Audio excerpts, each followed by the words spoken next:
nhớ rằng nó chia trong xe nó là tập trở lại chỉ để đồ nó nào bé tôi một bé quả xanh nó bên chỉ đốt trên để thao nhẹ nhẹ đốt trên để chè là nó bé chỉ ở bé là chè nó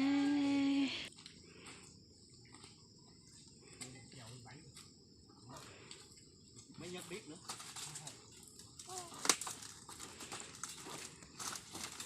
Được đâu? Cây tống. Không có cây chết mẹ này. Nâng tập trung nâng đít này thôi. Nâng đít. Một cái bên kia kéo cái. Người thì với người khỏe nâng đít.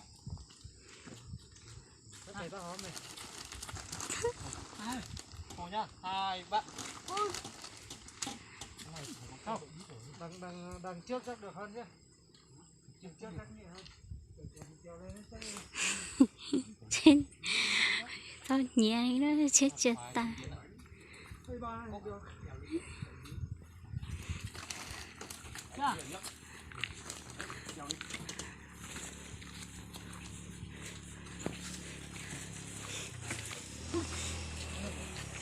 hãy bỏ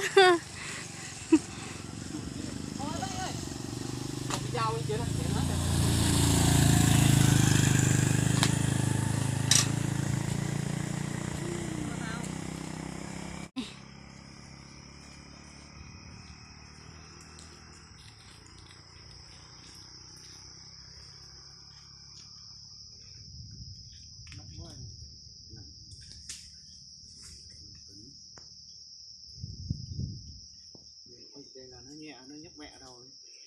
Nhẹ đít tí. Đây là nhẹ đầu á, làm đít. Cái gì nó tụt dần đấy. Dốc là nó tụt.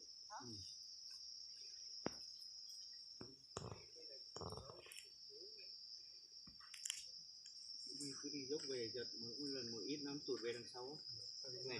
Nó nhẹ quá à.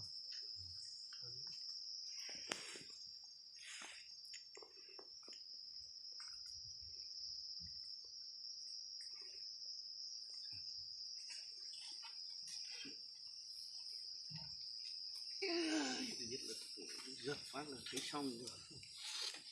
Nó vậy không sợ nó lật hơn. Lật nó cắm đít luôn này. nó thằng nào nó chết kìa chị mình chỉ hơn chị lo chị họ thóc cái